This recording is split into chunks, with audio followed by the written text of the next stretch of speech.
Got a minute or two? We have a way to make it not okay. Welcome to Sinister Minutes. I'm your host, writer and storyteller, Kurt Homer. Next to me is the master of macabre musical musings, the maestro of mood, Tim Parker. Together, let us take you on a journey into the dark heart of disturbing. Sinister Minutes. It's not okay.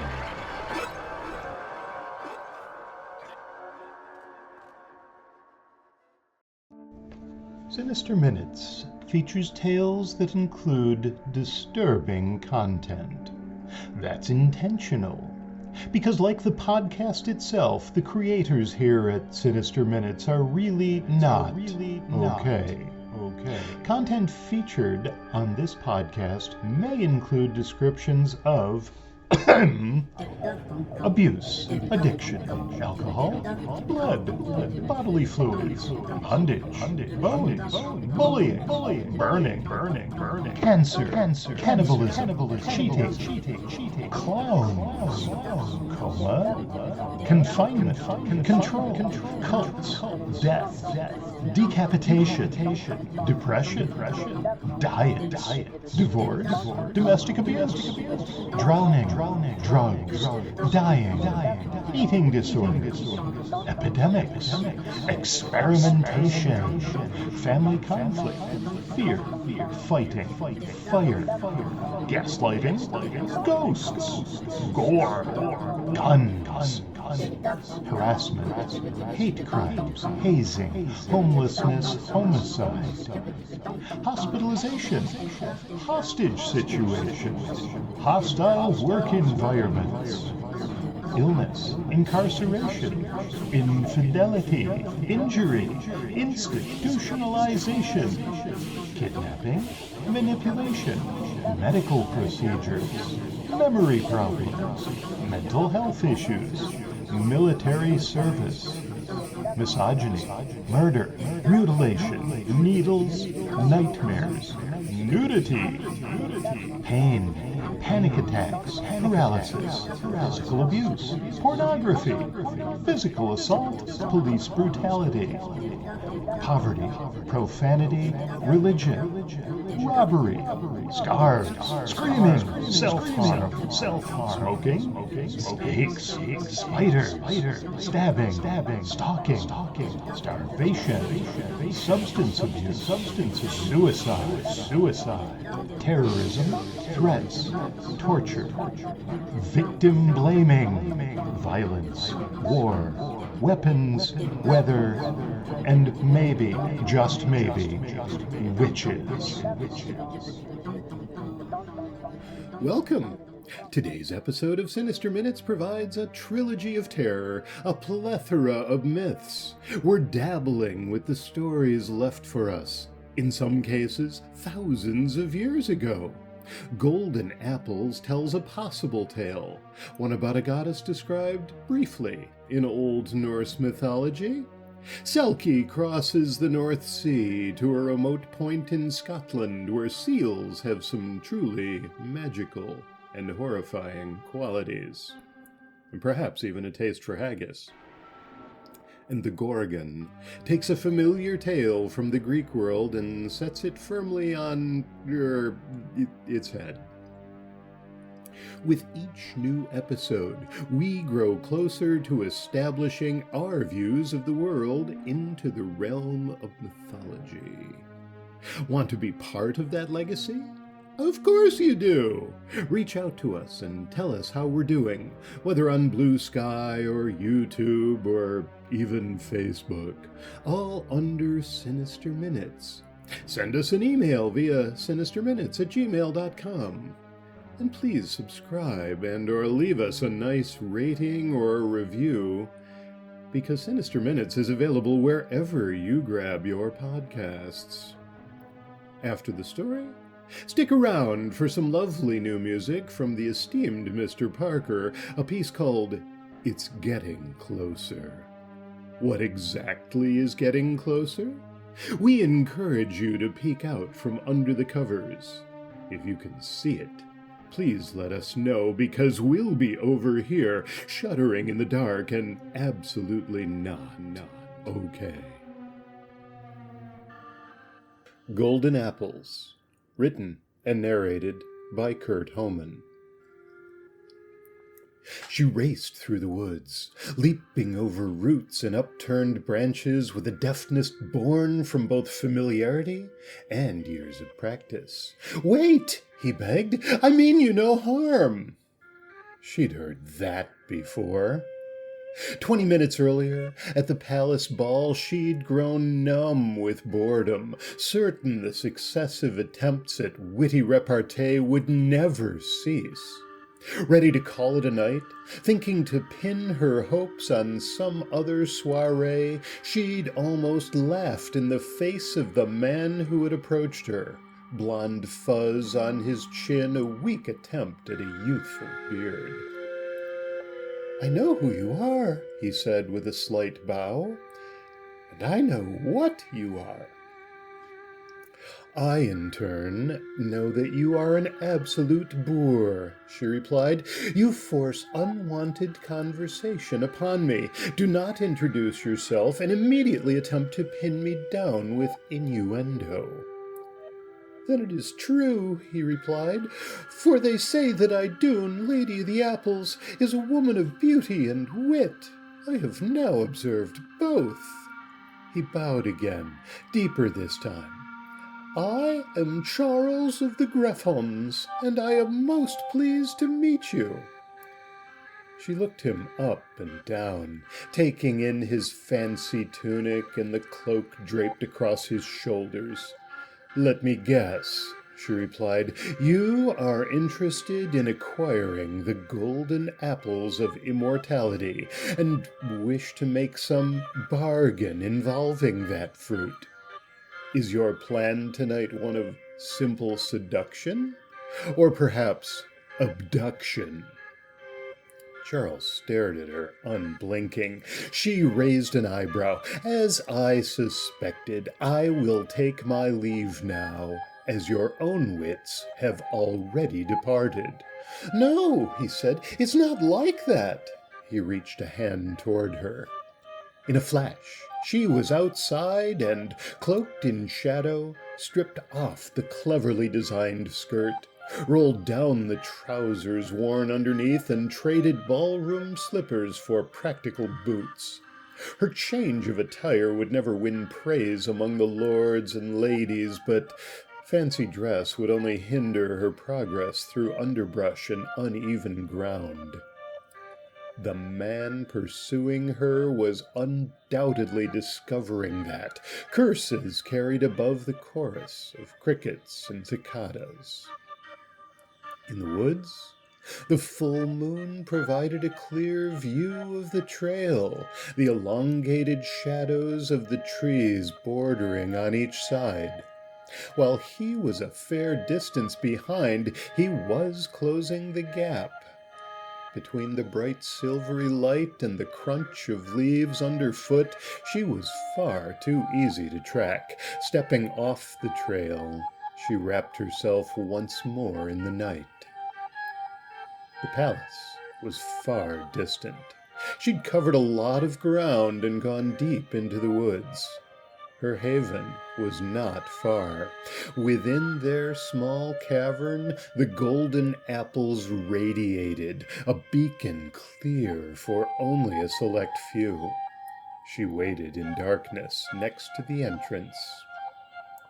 Grunting and wheezing announced his arrival. "So close," he said. "Who would have guessed they were so close all along?" "Behold the golden apples."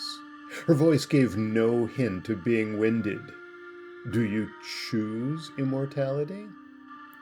He looked around and, not spying her hiding place, stepped closer to the soft glow emanating from the cave. "Yes, of course." "Then you may take one." He came nearer, close enough now for her to smell his wine-sour breath, but he did not see her next to the entrance, so focused was he on his prize. He reached one hand tentatively into the narrow crevice and came away with a single golden apple. Lifting it to his lips, he took a bite. "It is delicious," he said. "I can feel the power of immortality surging through me." He took another bite. "Thank you for choosing immortality." She smiled and stepped out of the shadows as her canines extended to their full length. "For me, that is. You have felt nothing yet." As with so many others before, he had not even time to utter a cry before she fell upon him. Selkie, written and narrated by Kurt Homan. Everyone talked about the blue of the ocean and the pink of the sunset, the brown of fur and green of eye, but Selkies were colorblind, and her world was gray.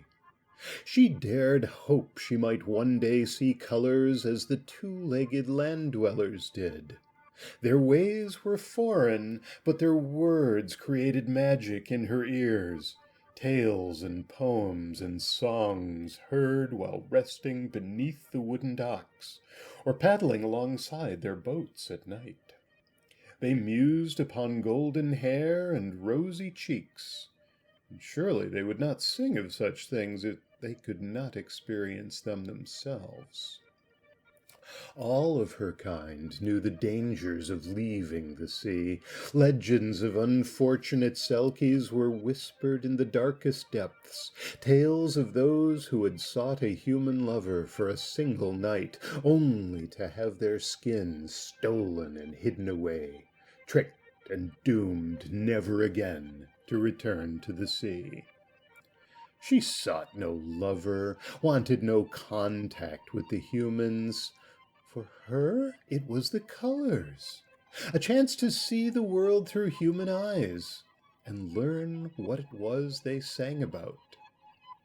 The desolate island shore seemed an ideal place. Watching for 3 cycles of the sun, she saw no humans at all, and finally slipped ashore. Her sealskin slipped off more easily than she'd imagined. She was careful to hide it deep between the rocks, and only then did she turn to look at the world around her through the alien eyes. Gray, stormy skies, black sand and rocks, ashen waves washing ashore. The world appeared no different. She walked a distance, awkwardly balancing on her odd-feeling limbs. Rocks jabbed into her feet, while cold rain pelted down and chilled her naked skin. No leaves of green or yellow adorned the barren trees, nor did bright red or blue feathers display on the black-eyed white shorebirds. Awash in disappointment, the Selkie turned back. A figure in black, who had appeared at the edge of the land as if by magic, poked with a long staff amongst the rocks where she had secured her skin. Ignoring the cuts on her feet, stumbling on the ungainly legs, she raced to where the figure stabbed into the crevasses. She grasped him by the shoulder, spun him around. It was not a male. The white-faced woman in the black cloak reared back in surprise, but then looked the Selkie up and down. "I knew you were coming," she said, "and I know what you are, for I am also one."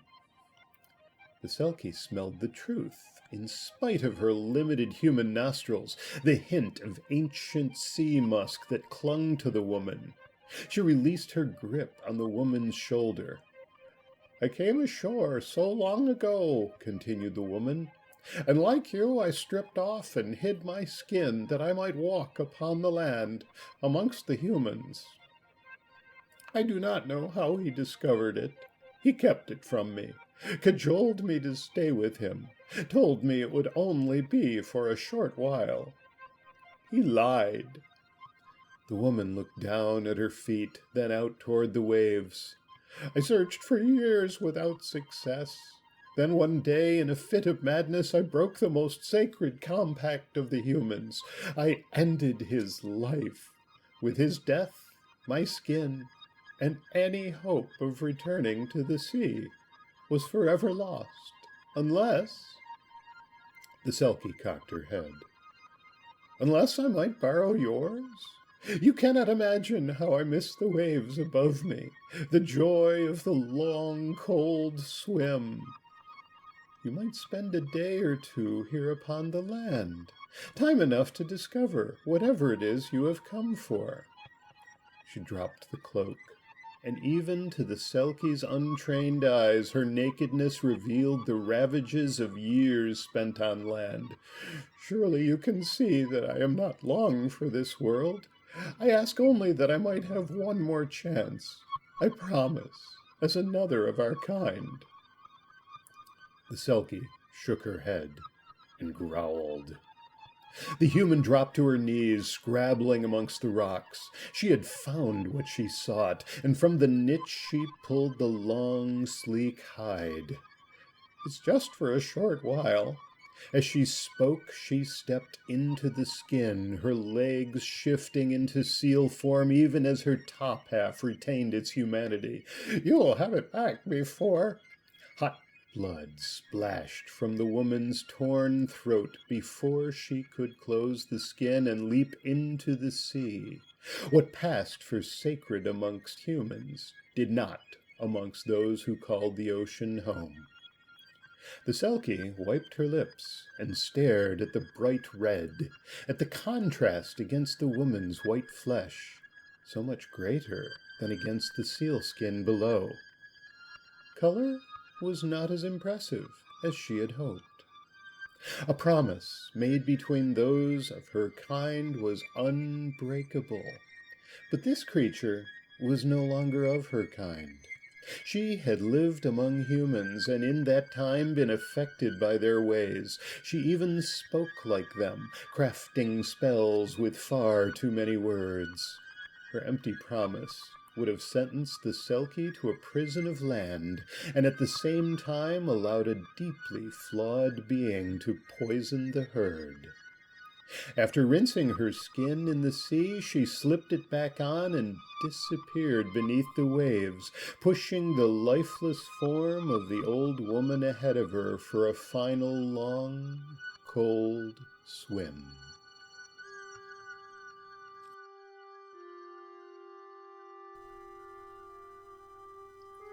The Gorgon, written and narrated by Kurt Homan.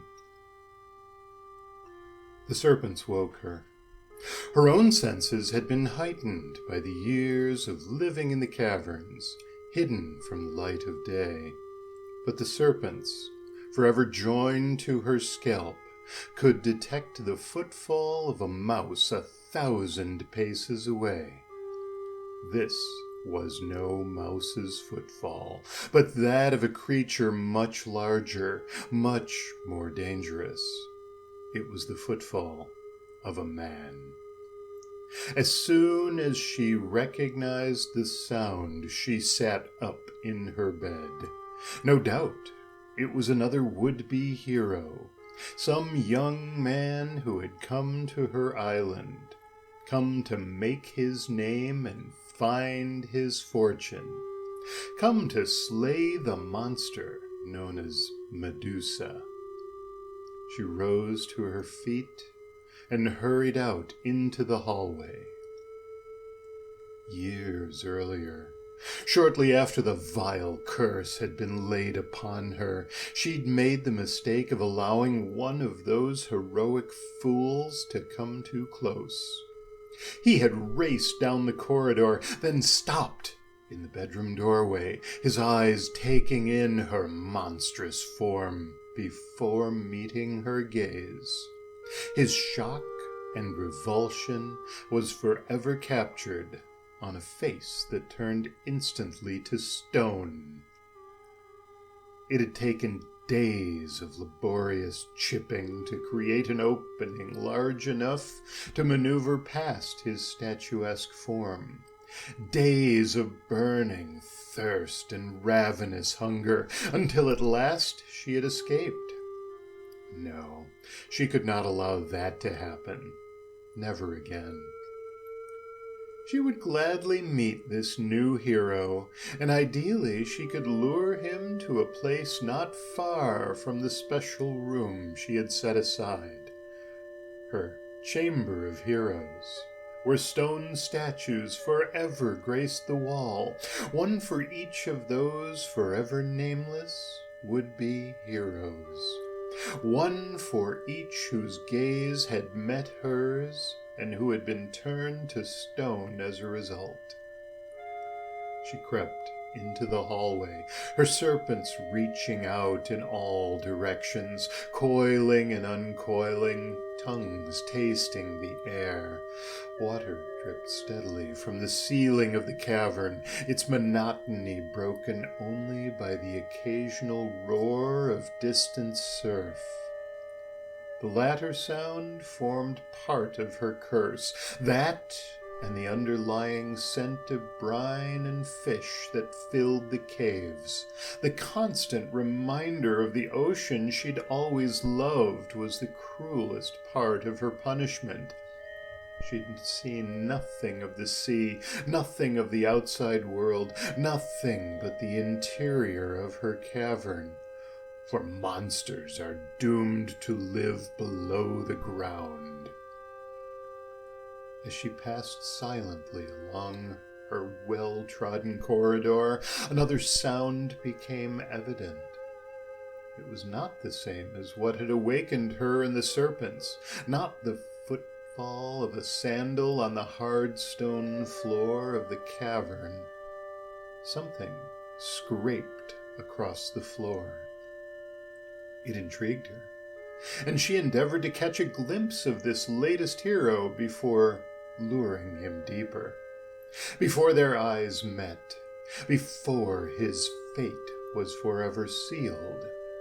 She slipped around the corner, and the source of the scraping became clear. He was moving backwards, slowly sliding his feet along the ground. He watched where he was going by holding a polished shield above his shoulder and gazing into the reflection it afforded. This new hero was clever. It seemed he would try to kill her without ever meeting her gaze, fighting instead with her reflection. As she considered that, something else caught her eyes. Within the shield he'd held aloft, something moved. She narrowed her gaze, looking closer. Everything changed. The incessant drip from the ceiling ceased. The whoosh of the surf was also silenced. The hero, who had come to slay her, had stopped moving. Medusa wondered if she had caught her own reflection in that highly polished shield. Had she inadvertently turned herself to stone? A statue to remain forever hidden in a dark, damp corridor? The serpents writhing around her head, plus her ability to move her own fingers, laid rapid waste to that idea. What had stopped, at least for some brief period, was time itself. She gazed more closely at the mirrored shield, expecting to catch a glimpse of the monster that she was. Instead, in that mirror was the image of a younger woman, an idealistic woman, a woman approaching the temple of Athena. She recognized herself at a much younger age and realized the mirror was reflecting the past. The image of her younger self went through the ordeals all over again, all the training, all the rituals, all the self-sacrifice.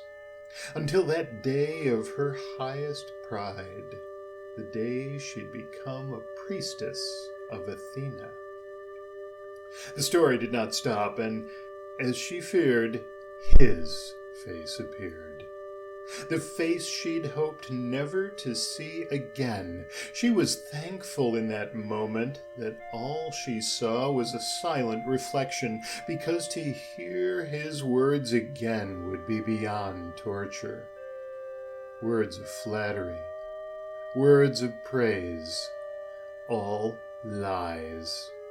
After he had taken from her what he wanted, he left her there, broken on the floor of the temple. And that was where Athena had discovered her. It was also where Athena had laid down the curse. Serpents grew out where before there had been beautiful ringlets of dark hair. She became a monster, one that to look upon a man would turn him to stone. Medusa had run. She had gone back to the place where she had been born, back to the island of the Gorgons. It might have ended there, but the men would not, or could not, leave her alone. And so they came, sometimes 2 or more in a week's time, other times separated by months. All sought the same thing, to find their fame, to make their name, by killing the monster. They all appeared in the mirror, that crowd of men who arrived one after another. That crowd of men turned to nameless statues, her special chamber growing ever more filled. As she nudged a snake aside from before her eyes, the image in the shield did the same. It no longer reflected the past. Instead, the present was upon her, and she looked closer, leaning forward, straining to catch a glimpse of the horrendous monster she had become. What she saw, though, was the face of that younger girl, a little older, a little wiser, more etched with lines, a little gray from not seeing the sunshine in so many years, but still her face, and not a monster at all. She heard a voice, perhaps her own, perhaps that of a goddess mixed with her own. The voice rose in her head, and realization arose with it. Athena had not cursed her at all. The goddess had given her priestess a weapon, one with which to fight. For all those years, all those men had come to do her harm, and she had used that weapon to her best effect. All the strength that she carried lay deep within herself. The image in the mirror shifted again, this time to sunshine and blue sky. The voice told her what to do next, but she already knew. The drip, drip formed a steady beat once more. The whoosh of the surf came from outside. The hero shuffled backwards, coming closer. Medusa bent down and stared at the ground. She bared her neck for him, praying only that his aim be true and his sword be sharp. Her prayers were answered. In a spray of blood, the head of Medusa, the monster with serpents for hair and a gaze that turned men to stone, rolled across the floor. The new form that she had taken, that which she had become, galloped along the passageway toward the exit. She raced to the opening in the cavern, spread wide her new-found wings, and flew into the sun. The mortal monster Medusa was no more. The immortal horse Pegasus would fly forevermore.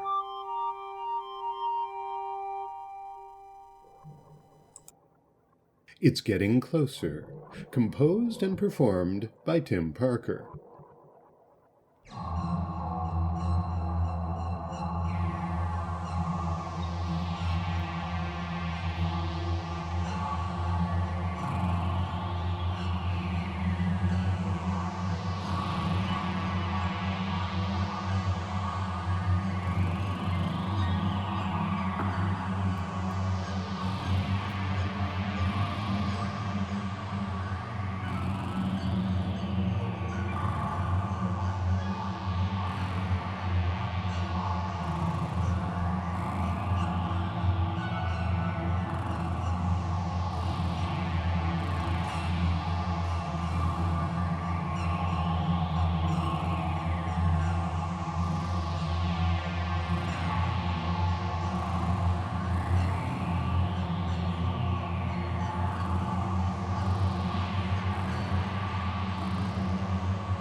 Sinister Minutes is presented by Kurt Homan and Tim Parker. The musical score was composed and performed by Tim Parker. Our production team consists of Kurt Homan and Tim Parker. On behalf of everyone here at the Sinister Minutes podcast, namely Kurt Homan and Tim Parker, we thank you for listening. for joining us as we explore all the ways in which we are not okay.